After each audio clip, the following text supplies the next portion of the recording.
경기도교육청이 유치원과 어린이집 예산 중 절반이 넘는 6,400억 원을 편성하지 못했다고 발표했습니다.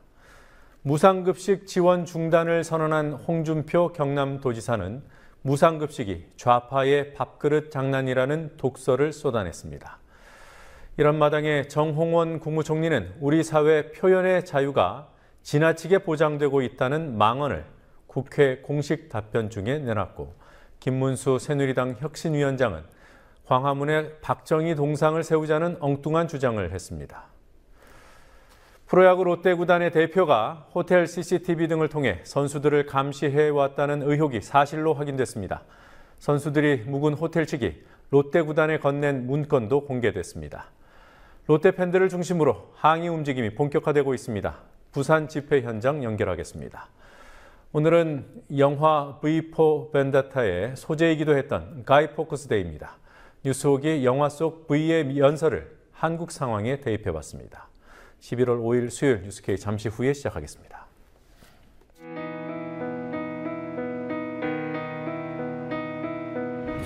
(1960년 4월 19일) 당시 언론은 빨갱이 데모라고 했습니다. 지금 우리는 혁명의 역사로 기억합니다. 1980년 5월 18일 당시 언론은 불순분자의 폭동이라 했습니다. 지금 우리는 독재에 항거한 정의의 역사로 기억합니다.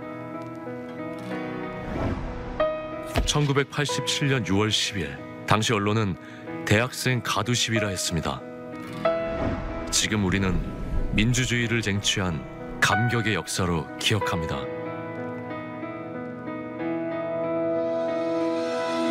백 없고 돈 없는 노동자, 서민, 학생들이 스스로 타올라 역사를 만들었습니다. 현실은 다시 타오를 것을 요구하고 있습니다. 아니, 이미 타오르고 있습니다.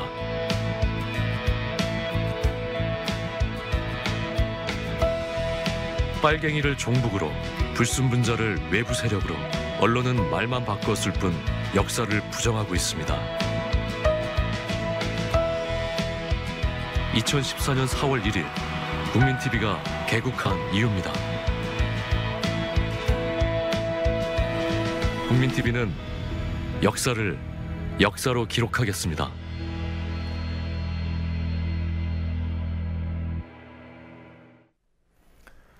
프로야구 롯데자이언츠가 선수들의 일거수일투족을 감시해왔음을 보여주는 자료가 공개됐습니다. 롯데자이언츠는 선수들이 묵는 호텔로부터 CCTV 자료를 받아 선수들의 외출과 복귀 시각 등을 파악했습니다. 구단 팬과 시민 150여 명은 오늘 저녁 부산 사직 야구장 앞에 모여서 CCTV 사찰을 주도한 구단 사무조직 전원의 즉각적인 사퇴를 요구했습니다. 자이언츠 팬들은 프론트의 퇴출을 원합니다라는 집회가 열린 사직구장 광장에 중계카메라 나가 있습니다. 김현주 PD. 네, 집회가 저녁 7시부터 밤 9시까지로 예정됐던데요. 지금 끝이 난 겁니까? 네, 30분 전 집회가 끝난 상황입니다. 부산 사직야구장 정문에서 7시부터 1시간 30분간 진행된 오늘 집회에는 자이언츠 팬들과 시민들 150여 명이 참석했는데요. 참가자들은 선수들에 대한 롯데 자이언츠 구단 측의 불법 CCTV 사찰이 전국적으로 일어났다며 사찰을 주도한 프론트, 즉 구단의 사무조직 전원의 즉각적인 사퇴를 요구했습니다. 또한 현 프론트가 지명한 감독 내정자가 사퇴할 때까지 집회를 이어갈 것이라고도 말합니다. 집회에 참여한 팬들은 사퇴하라고 쓰인 하얀 마스크를 들고 촛불을 들었습니다. 팬 2명의 삭발 시위도 있었습니다. 참가자들은 프론트 측을 향해 롯데 팬들이 응원할 때 상대팀 견제를 견제하는 구호를 외치기도 했습니다. 팬들의 발언도 이어졌는데요. 참가자의 발언 들어보시겠습니다. 응원 많이 할 수 있는데 저희가 성적이 이렇게 됐고 그다음에 프론트 때문에 선수들이 더 못한 것 같기도 하고 그래서 이걸 바로잡기 위해서 나왔습니다. 많은 분들 동참해 주셔서 감사하고요. 부산 말고도 서울, 울산 등에서도 항의하는 행동이 있었던 것으로 알고 있습니다. 어느 정도였습니까? 지난달 29일부터 부산 사직구장과 롯데백화점 앞에서 진행된 시위가 전국적으로 번져 30일부터는 서울에서, 어제부터는 울산에서, 오늘은 대구에서도 1인 시위가 시작됐습니다. 오늘 집회를 주최한 세이브 더 자이언츠는 홈페이지에서 전국적으로 일어나고 있는 1인 시위를 소개하고 있습니다. 한편 프로야구 선수협회 측에서는 롯데구단이 호텔 CCTV로 선수들을 사찰한 문제에 대한 대응을 준비하고 있습니다. 선수협은 내일 선수단 미팅을 통해 법적 대응 등 대책을 결정할 생각이라고 전했습니다. 김선웅 한국프로야구 선수협회 사무국장의 말 들어보시겠습니다. 그런 건 이제 사실은 있을 수 없는 일이라고 생각을 하고요. 네. 불법적인 문제, 개인정보법 위반 이런 문제가 될 수가 있기 때문에 사실은 이거는 굉장히 선수 권익을 침해하고 네. 어떤 프로야구로서 해서는 안 되는 그런 사안이 아닌가 그렇게 판단을 하고 있습니다. 그리고 오늘 정의당 심상정 의원이 예정이 없던 기자회견을 열었습니다. 증거 문건들을 공개했더군요. 그 문건에는 어떤 내용이 담겨 있었습니까? 롯데자이언츠 최하진 대표이사가 선수들이 원정 경기 때 묵은 호텔의 CCTV 위치와 녹화 정보 등을 받아서 선수들의 일거수일투족을 감시했음을 드러내는 자료입니다. 심 의원이 공개한 문건은 두 종류입니다. 우선 구단 측이 작성한 원정 숙소 검토 내용이란 문건에는 최하진 대표가 직접 각 호텔 관계자들을 만나 호텔 내 CCTV 위치와 새벽 1시부터 오전 7시까지의 녹화 자료 전달 가능성을 확인한 사실이 적혀 있습니다. 시기는 3월 3일부터 6일까지로 기록돼 있고 대상 호텔은 선수들이 원정 때 묵을 각 도시의 호텔 8곳이었습니다. 원정 안전대장이란 문건은 호텔 측이 CCTV 기록을 바탕으로 작성해 구단 측에 제공한 것입니다. 이 안전대장에는 4월부터 6월까지 울산, 광주, 목동, 대전, 인천, 잠실 등 원정 지역의 선수들이 언제 외출하고 귀가했는지 동선이 빼곡히 적혀 있습니다. 심 의원은 지금까지 밝혀진 것만 봐도 롯데 선수들이 인권 사각지대에 놓여 있다는 점이 적나라하게 드러난다며 CCTV 사찰권은 명백한 범죄 행위이자 인권 유린 행위임을 강조했습니다. 선수 보호 목적이라고는 이해할 수 없는 상식밖에 일입니다. 증거가 명백한 만큼 사법당국은 철저히 수사해야 할 것입니다. 또 대기업의 불법 사찰과 사생활 침해 등 인권 침해에 대해서는 국가인권위원회의 진상조사가 필요하다고 생각합니다. 롯데 구단은 올 시즌 중반부터 감독과 구단 측의 갈등이 있었고 선수들과는 연봉 삭감 문제도 있었는데 그 와중에 구단이 선수들을 감시하는 문제까지 불거졌습니다. 이에 대해 구단 측은 선수 보호를 위해 CCTV 확인이 필요하다고 해명했고 최 대표는 선수들 사전 동의를 받으라고 지시했다는 주장을 합니다. 하지만 지난 5월 CCTV 사찰 의혹 등을 이유로 선수들의 집단 항의 사태가 이뤄졌음을 미뤄볼 때 구단 측 해명은 설득력이 떨어집니다. 롯데는 포스트 시즌 진출이 점쳐지던 강팀이었지만 7위로 시즌을 마쳤습니다. 지금까지 부산 사직구장에서 국민TV 뉴스 김현주입니다. 내년도 예산 심의를 앞두고 무상보육 예산에 대한 중앙정부와 시도교육청의 갈등이 본격적으로 벌어지고 있습니다. 정부는 내년부터는 보육 예산 국고 지원을 못한다는 입장입니다. 그러자 경기도 교육청은 오늘 내년도 보육 예산의 절반 이상을 편성하지 못했다고 발표했습니다. 다른 지역으로까지 확산될 가능성도 있습니다. 시도교육감들은 박근혜 정부가 무상보육 확대를 대선 공약으로 내놨으면서도 그 부담은 교육청에 떠넘기려 한다고 주장합니다. 정치권 취재하고 있는 PD 연결해서 알아보죠. 곽보아 PD. 네, 곽보아입니다. 경기도 교육청이 내년 예산을 발표하면서 누리과정 예산의 절반 이상을 편성하지 못했다고 오늘 밝혔습니다. 6,400억 원이 넘더군요. 자, 이게 처음 있는 일이라는데요. 오늘 민주연합과 시도교육감협의회가 만났습니다. 이 문제가 논의된 겁니까? 네, 그렇습니다. 오늘 민주연합 지도부를 만난 교육감협의회 회장 장휘국 광주교육감은 지방교육 재정이 파탄 위기라며 정부가 누리과정 예산을 지방교육청에 떠넘기는 건 온당치 않다고 말했습니다.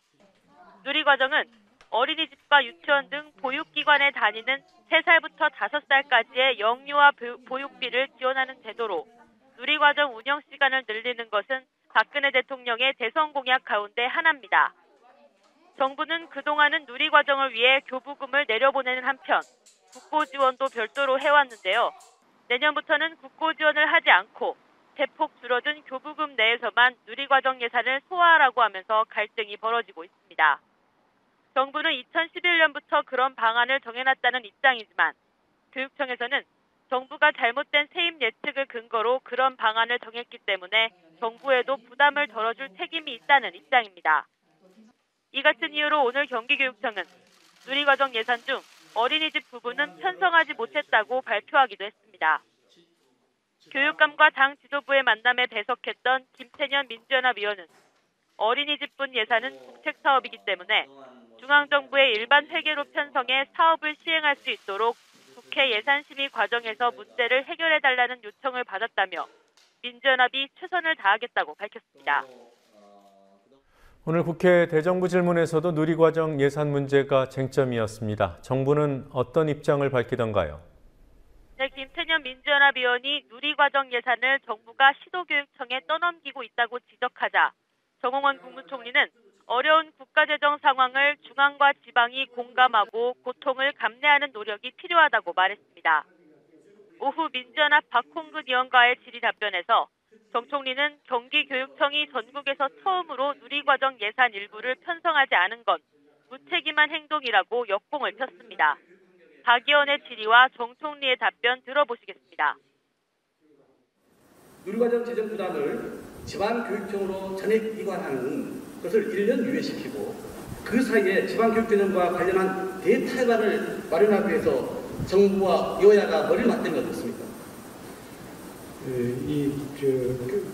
교육재정에 관한 문제는 아까도 말씀드렸듯이 정부에서는 전체 것만 분배를 보내고 지방에서 분배를 하고 있고 또 이 교육이나 이런 보육 문제는 이거는 국가만의 의무가 아니고 지방자치단체와 같이 책임을 지고 있습니다. 그런 상황에서 국가에만 떠미는 것은 이런 책임 없는 행동이라 생각을 하고. 정 총리가 오히려 지방이 중앙에 책임을 떠넘긴다는 주장을 계속하자 박혜자 민주연합위원은 교육부 의견서에 누리과정 국고 지원 없이는 시도교육청 재원 부족 사태가 예상돼 반드시 국고 지원이 필요하다는 내용이 나와 있다며 이제와 국가 책임이 아니고 시도교육청 책임이라고 등을 떠밀고 있다고 반박했습니다. 경기도의 경우는 중앙정부가 도교육청에 돈을 안 줘서 생긴 사례라면 경남 무상급식 문제는 도당국이 도교육청에 돈을 안 준다는 거죠. 홍준표 경남지사, 오늘은 또 어떤 발언을 한 겁니까?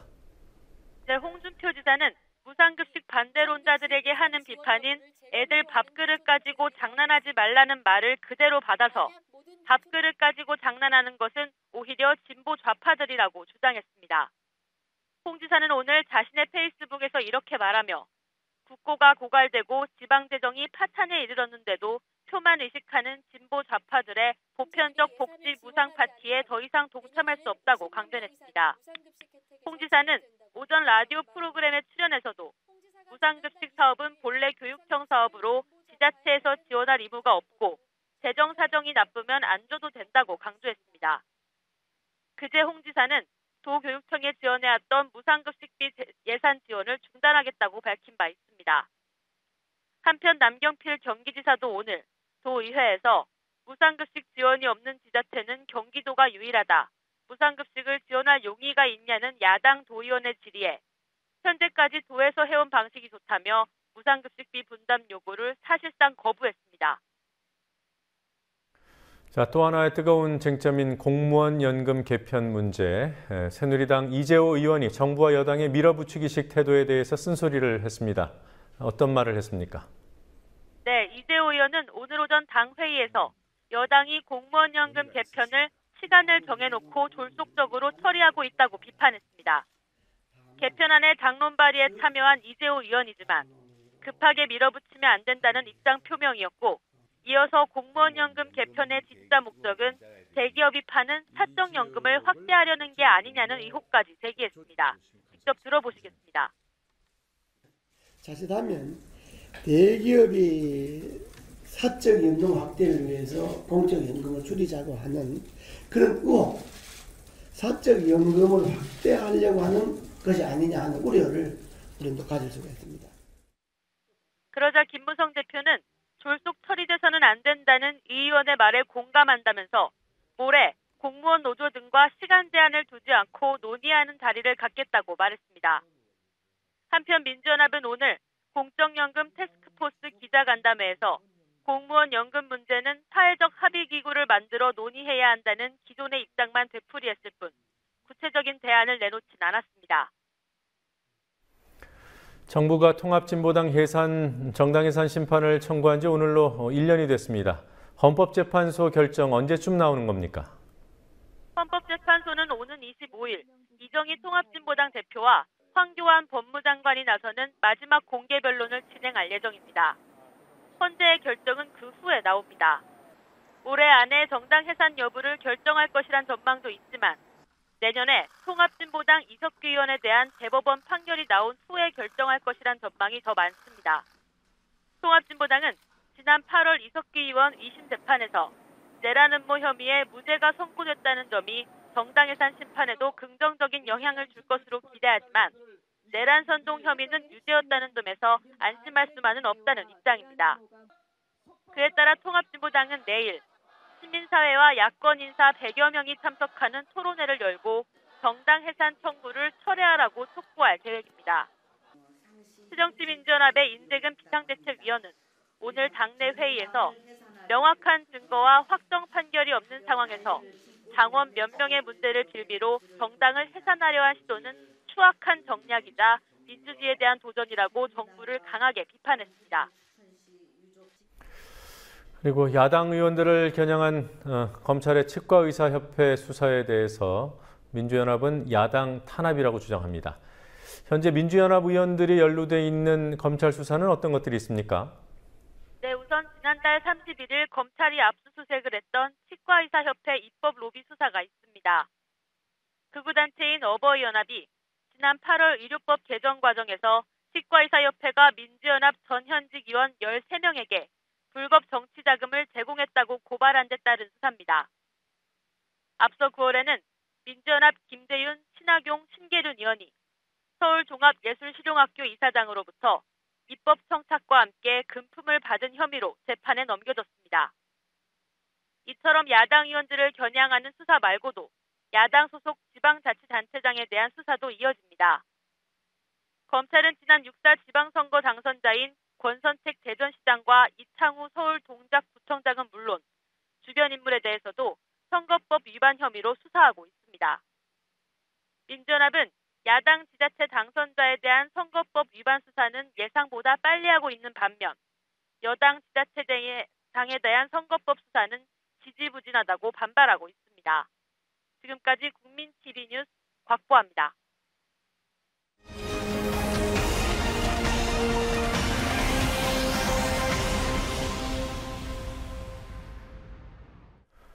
더 이상 대통령에게 눈물 닦아달라고 애걸하는 일은 없을 것이다.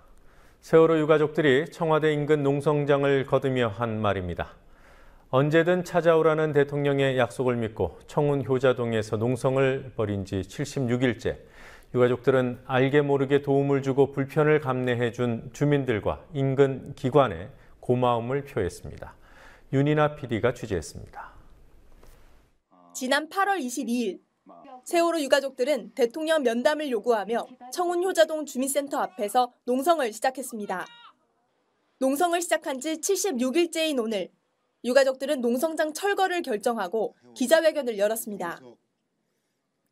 유가족들은 면담 요구에 답하지 않았던 대통령을 더 이상 기다리지 않는다고 말했습니다. 교통 불편을 주면서 주변의 시선을 끌면서까지 여기 나오게 된 거는 저희한테서는 그리고 대한민국 국민에게 이런 일은 없어야 될 일이었겠는데 저희 더 이상 대통령을 기다리지 않습니다. 저희는 대한민국 국민이 아니었습니다. 유가족들은 70여일의 농성 기간 동안 도움을 준 시민들과 주민센터 직원들, 경찰 등에게 고마움을 전했습니다. 가족들은 농성장 철거에 서운함을 표하며 이곳에서 있었던 일화도 털어놨습니다. 아쉽기도 하고 정이 너무 많이 들어가지고 여기 누구지 여기 청와대에 있는 계신 분들 파트수 소장님 그 주위 분들이 너무너무 진짜 가족 같았어. 주민이라는 분이 1인 시위를 우리를 반대하는 1인 시위를 하셨어요. 며칠 동안 밥을 저기 편의점에서 사 먹어가면서 그랬던 분을 오히려 우리하고 대화를 나누고 하다 보니까는 오히려 우리를 대변해주는 1인 시위로 바뀌었거든요. 반대로. 그래서 우리 유가족하고 밥도 같이 먹고 커피도 마시고 텐트에 와서 농담도 할 정도로 그런 진실을 알았을 때 국민들도 우리를 이해하고 지지해 주시는구나 하고 느꼈습니다. 이곳 농성장은 농성 초기 경찰이 차벽을 설치하고 일반 시민들의 출입을 통제하면서 과잉 경비라는 지적이 있었고 청와대 경호실에서 관리하는 주민센터 앞 CCTV가 도로가 아닌 농성장을 향하면서 유가족 감시 논란도 있었습니다. 유가족들은 농성을 접고 철수하지만 세월호 참사의 진상규명은 이제 시작이라며 각오를 다졌습니다. 그러나 포기는 안 해요. 우리 가족들이. 오히려 저희들은 200일이 넘어가면서 그 200일 동안 팽목항에서부터 단련이 됐어요. 오히려 더 강하게. 절대 여기가 지금 이 시점이 끝났다고 생각을 안 합니다. 특별법이 제정됐다고 해서 바로 지금이 새롭게 더 앞으로 나갈 시작점이라고 생각하고 117일을 이어온 국회 본청 앞 농성은 오는 7일 국회 본회의에서 특별법이 통과된 뒤 중단할 계획입니다. 다만 광화문 광장 유가족 농성장은 유지하기로 했습니다. 가족대책위 유경근 대변인은 진상조사위 구성 등 진상규명 과정을 지켜보며 광화문 광장 철수 여부를 결정할 것이라고 말했습니다. 국민TV 뉴스 윤희나입니다. 간첩 조작 사건을 밝혀낸 변호사와 해고 노동자 등 사회적 약자의 변론을 도맡아온 인권 변호사들. 검찰이 징계 대상자로 꼽은 변호사들입니다. 이들은 모두 민주사회를 위한 변호사 모임 민변에 속해 있고 대한변호사협회 회원이기도 합니다. 검찰이 대한변협에 이들의 징계를 요청하자 대한변협은 일단 진상조사부터 해보겠다는 입장입니다. 김종훈 PD가 취재했습니다. 오늘 오후 서울중앙지검 앞 민주사회를 위한 변호사 모임 민변 소속 변호사들이 기자회견을 열었습니다. 검찰이 민변 소속 변호사 7명을 징계해달라고 대한변호사협회에 요청했기 때문입니다. 해당 변호사들과 민변 소속 동료 변호사들은 민변 활동을 탄압하는 행위라고 강하게 반발했습니다. 이번에 징계건이 문제된 사안들도 사실은 민변 변호사들이 어떤 통상 징계에서 있어서 사유가 되는 개인적 비리라든가 그런 것이 결코 아니고 서울중앙지검은 지난달 31일 대한변협에 권영구, 김유정, 송영섭, 이덕우, 김태우, 장경우, 김인숙 변호사에 대해 징계를 요청했습니다. 이 변호사들이 의뢰인에게 거짓 진술을 강요하거나 질서 유지에 나선 경찰관을 폭행했다는 이유였습니다. 검찰은 징계 사유가 있는 것을 발견하였을 때에는 대한변호사협회 의장에게 그 변호사에 대한 징계 개시를 신청하여야 한다는 변호사법 91조를 징계 신청 근거로 삼았습니다. 2회 이상 금고 이상의 형을 받았거나 개인 비리 등으로 품위를 손상한 경우가 아니어서 징계 대상이 안 된다는 지적이 나오지만 대한변협은 20명으로 구성된 조사위원회에서 진상조사를 하게 될 것이라고 밝혔습니다. 그건 언제쯤 될지는 제가 말씀드리기가 힘들어요. 일단 여러 가지 절차가 있기 때문에요. 기존에 있던 것들부터 처리하고 경위서도 받아야 될 거고 그런 것들이 있기 때문에 이게 언제쯤 처리된다라고 말씀드리기에는 제가 어떻게 말씀드리기엔 뭐라고 할 수가 없네요. 검찰이 징계를 요청한 변호사들은 인권 변호사로 널리 알려진 인물들입니다. 대표적인 노동인권 변호사인 권영국 변호사에 대해서는 집회 현장에서 경찰관을 폭행하고 공무집행을 방해했다고 지적했습니다. 김유정, 김태우, 송영섭, 이덕우 변호사에 대해서도 같은 이유를 들었습니다. 검찰 자신들이 기소한 법원 판결도 안 나온 내용을 징계 사유로 제시했습니다. 변호사들에게 생존권 목줄을 잡아서 결국은 인권 옹호 활동이라든가 사법 정의 실현을 한번에 대해서 재갈을 물려보겠다 이런 속내를 드러내고 있는 것 같아요. 치졸하게 이게 과연 앞에는 인권옹호나 사법 정의를 빙자해서 이런 표현을 썼다 그러면 뒤에 가서는 경제적으로 타격을 주겠다 이런 표현은 서로 앞뒤가 모순되기 때문에 수없이 많은 시민들이 촛불을 들었다는 이유로 인해서 기소되고 처벌받았습니다. 이렇게 뒤늦게나마 검찰 당국에서 저를 비롯해서 민변 회원들을 촛불의 하나로서 인정을 해서 기소도 해주시고 또 징계 청구까지 해주셔서 정말 고맙습니다. 이 밖에 간첩 조작 사건을 파헤쳤던 장경욱 변호사와 세월호 집회 관련 사건 피의자를 변호해온 김인숙 변호사에 대해서는 의뢰인에게 거짓 진술이나 묵비권 행사를 강요했다고 주장했습니다. 묵비를 하려고 한 거는 가장 기본적인 변론권입니다. 진술 거부권은 경찰, 검찰, 법원에서조차 신문할 때도 항상 고지하는 것입니다. 그런 당연한 권리를 행사하십시오라고 했다는 이유만으로 징계를 청구한다라고 하는 것은 정말 검찰이 헌법과 형사소송법, 우리나라 사법체계를 사실은 부인하는 것이 아닌가. 형이 확정된 것도 아니고 개인 비리가 있는 것도 아닌데 검찰이 변호사 징계를 요청한 것은 전례를 찾기 어렵습니다. 변론권 행사를 문제 삼는다 그러면 이게 국가 공권, 그러니까 이게 보통 징계가 개시되는 경우가 상대방 어떤 그 민사 사건에서 진 상대방 측이나 불만을 품은 의뢰인들이 어떤 사건 관련해서 만족할 만한 경과를 못 얻었거나 그 절차에서 문제가 되는 경우에 변협에 징계 청구하는 경우가 거의 대부분이에요. 이거는 아마 변협 역사를 한번 변협 측 의견을 들어볼 필요가 있는데 거의 이례적인 게 아닌가 싶은데요. 검찰의 이번 징계 요청이 간첩 조작 등 검찰 치부를 파헤쳐온 민변 변호사들에게 재갈을 물리려는 시도라고 비판을 받는 이유입니다. 국민TV 뉴스 김종훈입니다. 충돌과 갈등이 일상이 돼버린 지 오래인 제주 강정마을에서 또 다른 충돌 우려가 고조되고 있습니다. 최근 해군이 주민들도 모르는 사이에 군 관사 공사를 시작하는 바람에 가장 바쁜 밀감 수확철에 주민들이 거리로 나섰고 어제는 진입도로 공사 계획이 발표됐습니다. 지난 7월 뉴스K가 보도할 때만 해도 해군이 문제없을 것이라고 했던 수십억 원짜리 대형 수중 구조물 케이슨들을 결국 또 해체하고 있습니다. 강신혜 PD가 보도합니다. 제주 해군기지 공사가 한창인 서귀포시 강정마을 고런비 해안입니다. 해군은 기지 공정률이 70%를 넘겼다고 밝혔지만 군 관서와 진입도로 등 외곽 공사는 제대로 시작도 못했습니다. 해군이 장교 숙소 등을 지으려고 하는 군 관사 부지입니다. 해군이 600여 세대 규모로 추진하다 주민 반발에 부딪히면서 지난해 3월 384세대로 줄였고 우선 4층짜리 5개동 72세대를 짓는 공사를 최근 시작했습니다. 공사 착공 사실을 뒤늦게 알게 된 주민들은 지난달 25일부터 공사 진입로인 강정평화센터 옆길에서 이른바 공사저지 투쟁을 벌이고 있습니다.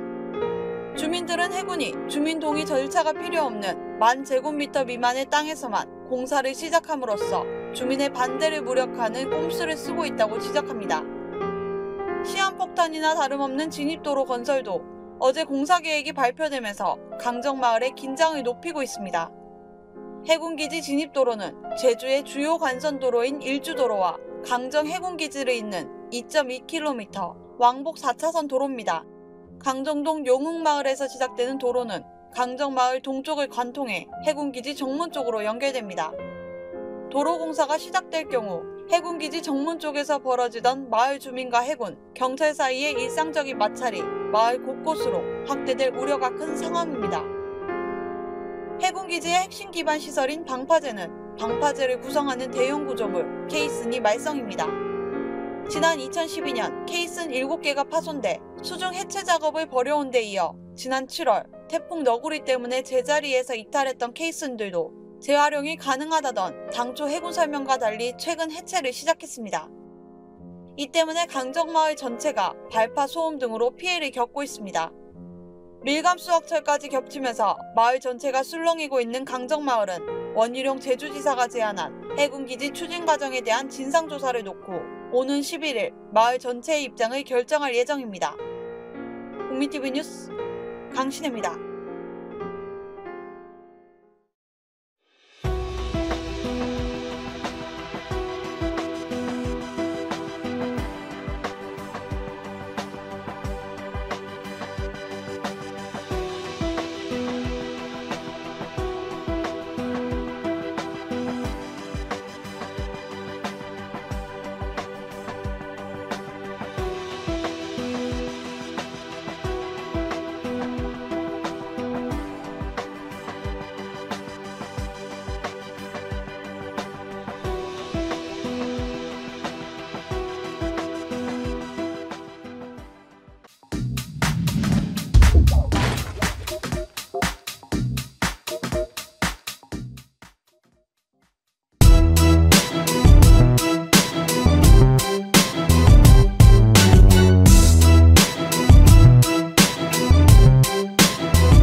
I do, like many of you, appreciate the comforts of the everyday routine, the security of the familiar, the tranquility of repetition. I enjoy them as much as any bloke.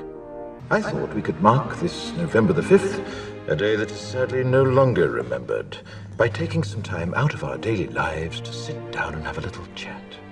There are, of course, those who do not want us to speak. Why? Because while the truncheon may be used in lieu of conversation, words will always retain their power. Words offer the means to meaning, and for those who will listen, the enunciation of truth. And the truth is, there is something terribly wrong with this country, isn't there? And where once you had the freedom to object, to think and speak as you saw fit, you now have censors and systems of surveillance coercing your conformity and soliciting your submission. How did this happen? Who's to blame?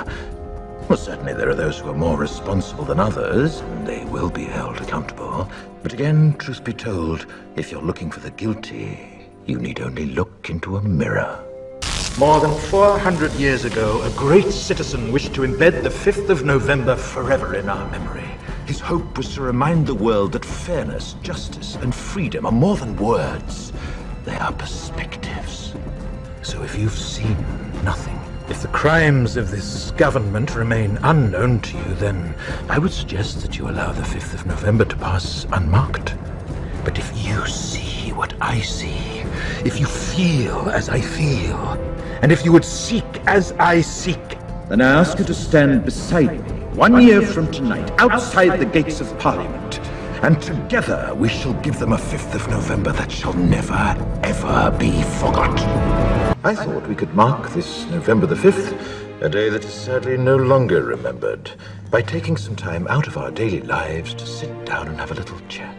And together we shall give them a 5th of November that shall never, ever be forgot. I thought we could mark this November the 5th, a day that is sadly no longer remembered, by taking some time out of our daily lives to sit down and have a little chat. And together we shall give them a 5th of November that shall never, ever be forgot.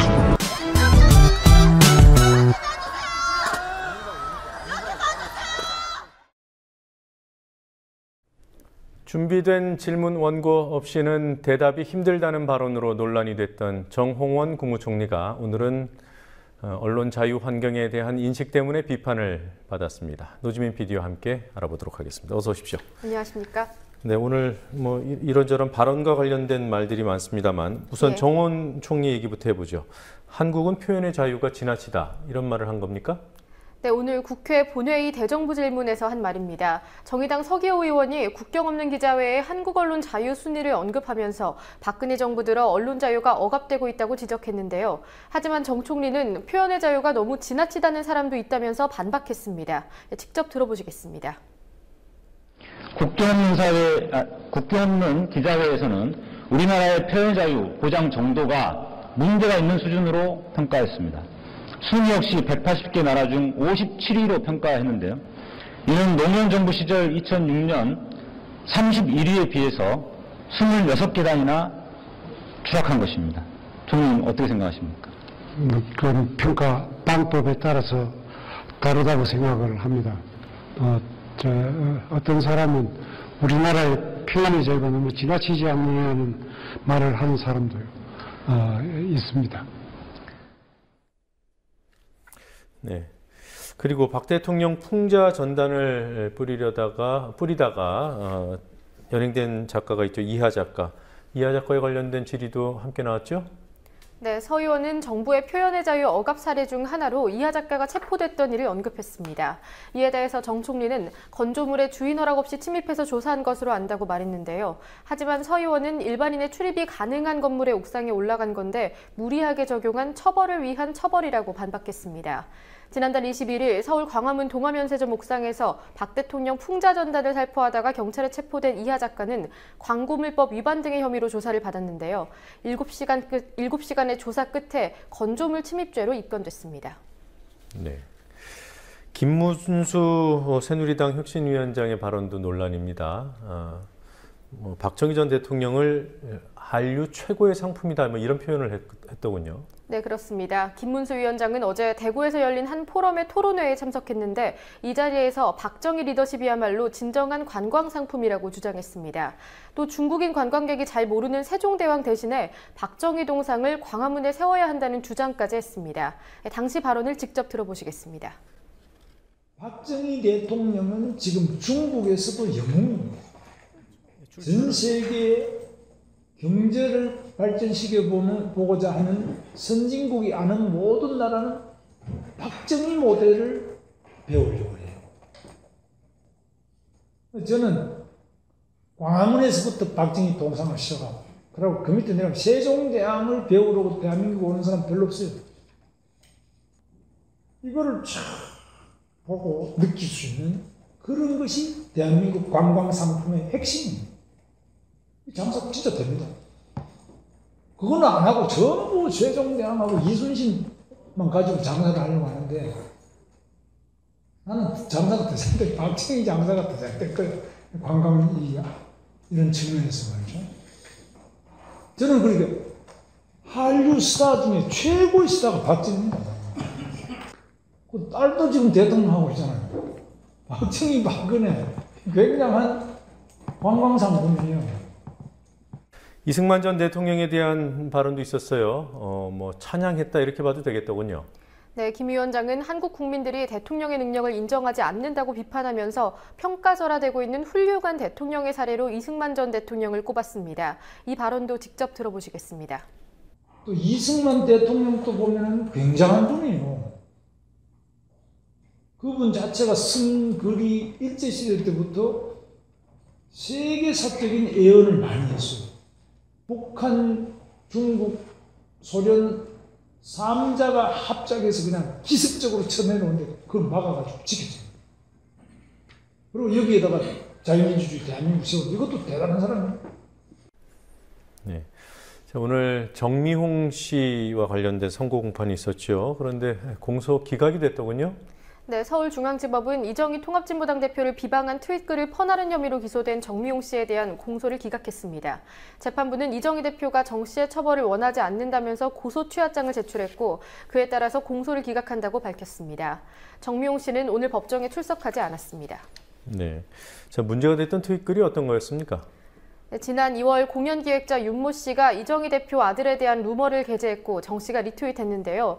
이정희 대표가 자기 아들을 미국으로 유학시켰다면서 이 대표 아들을 향해 잘 배워서 내 어미는 닮지 말라라는 글이었습니다. 정미용 씨는 이 글을 리트윗하면서 코미디가 따로 없다는 말도 덧붙였습니다. 이 사실을 알게 된 이정희 대표는 윤 씨와 정미용 씨를 허위사실 유포로 의한 명예훼손 혐의로 검찰에 고소했고요. 검찰은 지난 3월 윤 씨와 정 씨를 각각 벌금 500만 원 그리고 200만 원의 약식 기소했습니다. 네, 그러니까 정미용 씨가 직접 쓴 글은 아니고 예. 리트윗을 하면서 거기에 동의하는 그런 문장을 삽입을 했군요. 네, 그렇습니다. 자, 그러니까 정 씨가 며칠 전에 사과를 했던데 그게 뭐 찾아가서 사과를 한 겁니까? 아니면 트위터로 올린 겁니까? 정미용 씨는 지난달 30일에 자신의 트위터를 통해서 허위사실 유포를 인정하고 이 대표에게 사과한다는 입장을 전했습니다. 지금 보시는 것이 정 씨가 게재한 사과문인데요. 사과를 한 뒤에 처벌을 면하게 됐지만 이를 두고 형식적인 사과가 아니었냐는 지적도 제기되고 있습니다. 네, 어쨌든 이 사과가 나오고 이정희 대표는 소를 취하했군요. 예. 네. 그래요. 자, 반기문 사무총장, 유엔 사무총장, 여야 모두로부터 일종의 러브콜을 받고 있습니다. 본인은 뭐라고 합니까? 네, 여야를 막론하고 반 총장 대선 출마론이 불거지고 있는 것에 대해서 반 총장은 적극적으로 부인했습니다.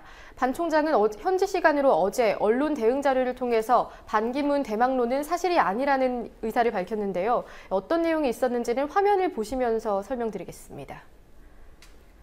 지금 보시는 것처럼 반기문 대망론에 대해서 아는 바도 없고 사실이 아니라는 점을 강조했고요. 또한 출신국의 국내 정치 관련 보도가 계속되면 유엔 사무총장의 직무 수행에도 부정적인 영향이 있을 것으로 우려된다는 입장을 전했습니다.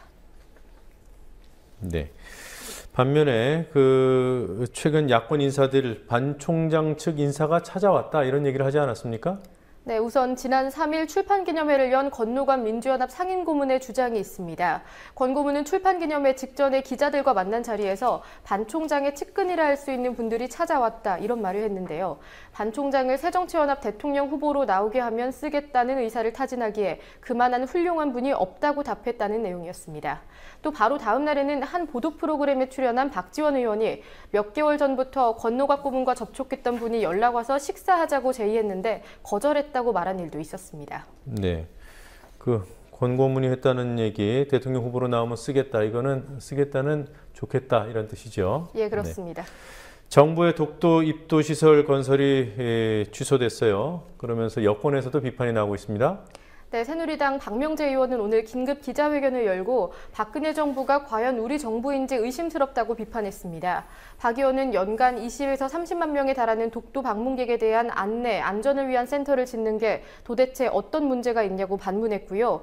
정부가 군사시설도 아닌 독도 입도 안전시설마저 건립하기를 두려워한다면서 비판했습니다. 네, 이 박 의원 지역구가 포항 남구 울릉군 맞습니까? 예, 그렇습니다. 독도도 포함되는 지역입니다. 네, 야당에서는 어떤 얘기들이 나옵니까?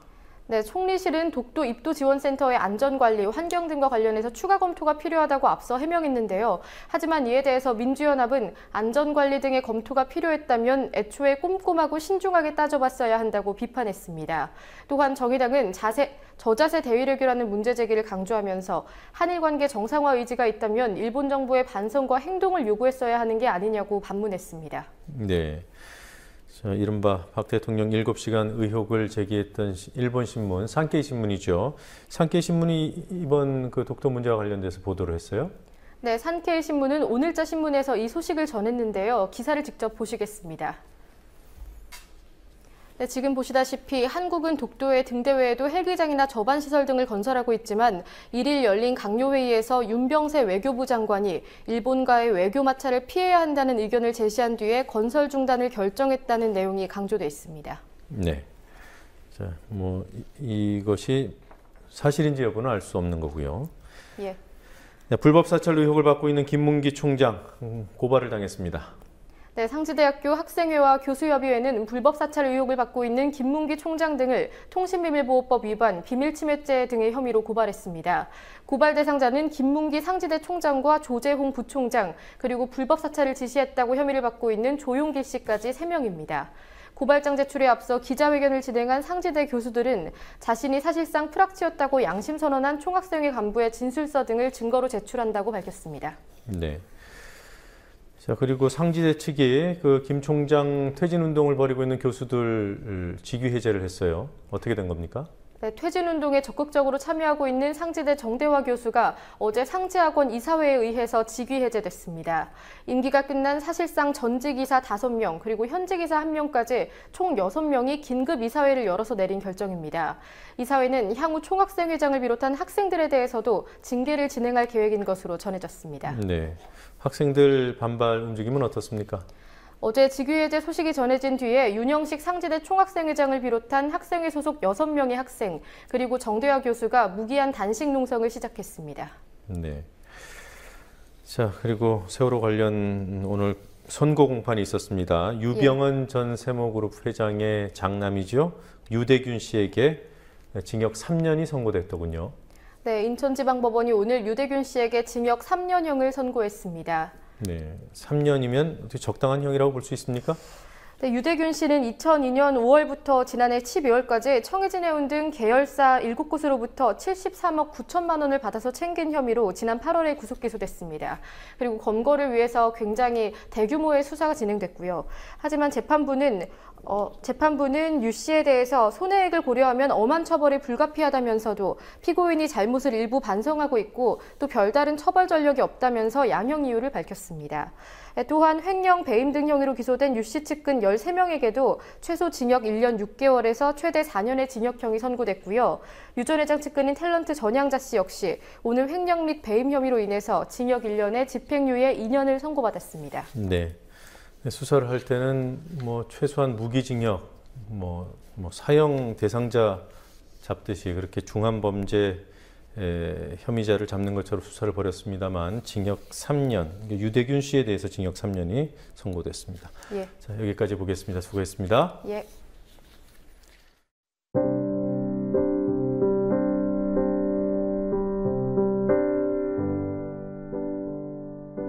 크고 작은 나무와 풀이 제각기 제 색깔로 물들었습니다.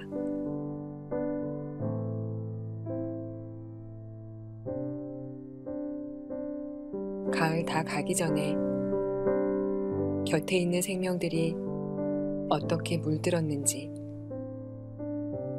한번 돌아봐 주시지요.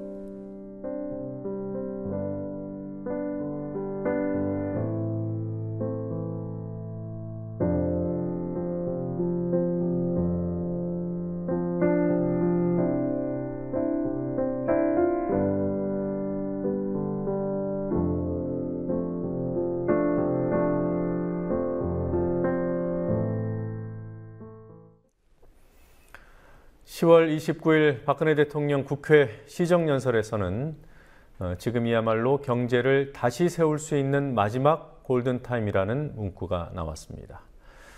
대통령은 이미 8월부터 골든타임이라는 말을 자주 써왔고 정치권 인사들 상당수도 개헌의 골든타임이라느니 정치개혁의 골든타임이라느니 유행어처럼 골든타임을 입에 올리고 있습니다. 골든타임을 종종 언급하는 주요 정치인으로는 김무성 새누리당 대표, 문희상 새정치민주연합 비대위원장, 그리고 심상정 정의당 원내대표 등이 있습니다.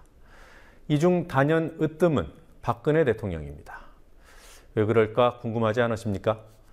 골든타임은 정부의 구조 실패를 상징하는 표현입니다. 골든타임이란 말은 대통령은 어디에서 뭘 하고 있었냐는 의문까지 자극시킵니다. 하지만 골든타임이 단순한 유행어가 될 경우 정부와 대통령의 책임을 상기시키던 이 골든타임의 본래 의미는 희석됩니다. 야당 인사들까지 유행어 만들기에 들러리를 서면서 이미 희석됐습니다. 어떻게 하면 대통령이 골든타임이라는 말을 남발하지 못하게 할까 고민해봤습니다. 대통령이 잊었을지도 모를 기억 하나를 떠올려주는 건 어떨까 하는 생각이 들었습니다. 2012년 대선 직전에 그림 하나가 전시됐습니다. 박근혜 당시 새누리당 후보의 출산 장면을 묘사한 그림이었습니다. 그 그림 제목이 바로 골든타임입니다. 뉴스K 마치겠습니다. 내일 뵙겠습니다.